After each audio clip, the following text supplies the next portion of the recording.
Karibu katika shoka la KTN. Rais wetu mpendwa William Samoei Ruto, wakati mwingine watoto wakidanganywa kila wakati huwa wanaanza kumdharau baba wetu wa taifa. Wakati mwingine kuongea bila hatua dhabiti ni kama kukejeli wanaokuamini. Baba wa taifa umeyasema mengi kuhusu ufisadi. Miaka inakaribia 4 sasa, lakini bado hali ni tete. Kuna msemo huko kwetu ambao unasema ngoma inayopigwa kwa sauti sana haina maana, ila ule mfumko wa kucheza ndio una maana zaidi. Inaonekana kwamba kazi hii ya kupigana na ufisadi inafaa kuacha kuwa katika majukwaa. Inafaa sasa kuelekezwa mahali ambapo panafaa. Tekeleza mzee wetu.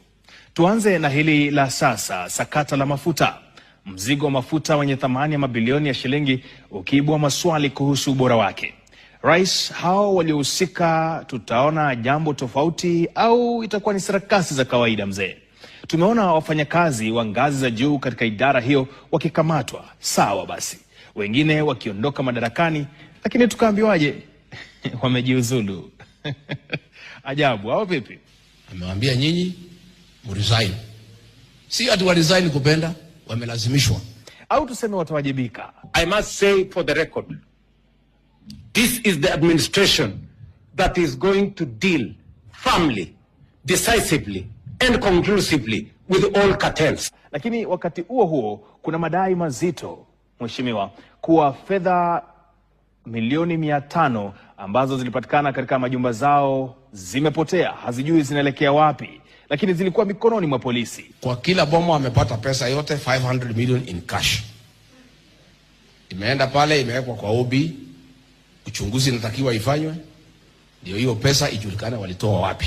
Ile 500 million ilikuwa ya exhibit, amesema apelekewe. Rais wetu niulize swali hili. Je, huyu mwanasiasa wa ngazi za juu unamjua? Na hii si mara ya kwanza kuona hali kama hii.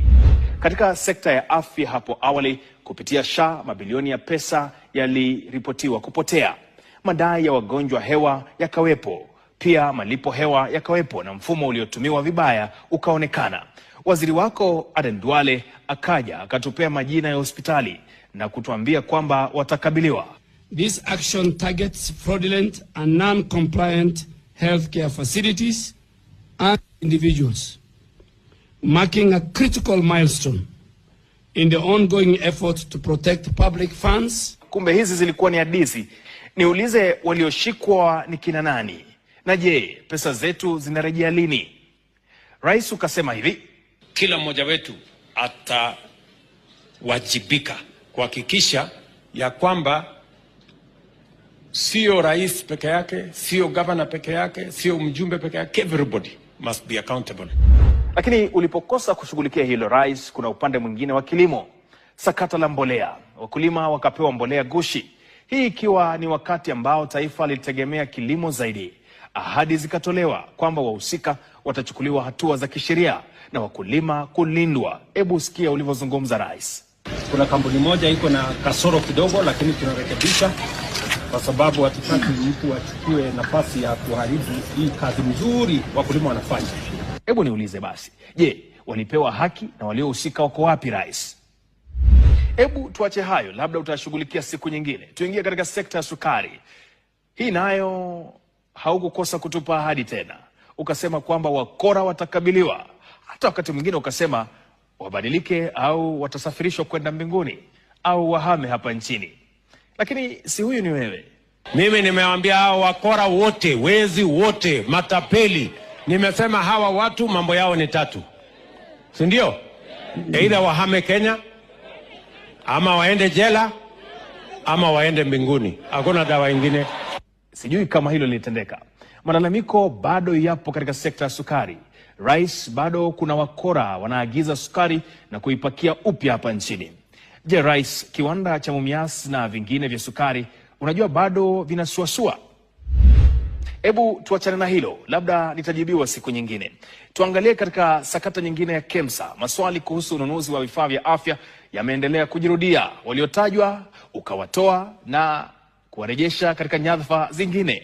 Any person implicated in the loss of public funds, whether in the national or devolved government, must encounter the punitive consequences of their action in full. Ukifuatilia haya yote, rais wetu mpendwa, kuna picha fulani ambayo tunaijenga katika nyuso zetu na katika akili zetu. Sakata linaibuka, hasira inaongezeka, unapanda jukwani, unatoa matamshi kwa hasira, na anayesikiza kwa mara ya kwanza au tuseme akiwa mgeni Kenya atadhania basi tumepata suluhu na huyu ndiye atakayetuokoa. Lakini rais wetu kesho yake umekimya, unasubiri lingine litokee, jukwaa lingine lije, utoe onyo lile lile tena mara hiyo hiyo. Vile askofu aliwaambia wale walevi waokoke ama wahame, hata mimi nawaambia wafisadi wabadilike ama wahame Kenya. Rais, vita dhidi ya ufisadi haviamuliwi kwa maneno, vinaonekana kwa matokeo. Na hilo ndio shoka la KTN. Jina langu ni Haman Kamariki, lakini sitaondoka bila kutuma salamu kwa ndugu na dada zangu wa Tondonyang, kaunti ya Turkana.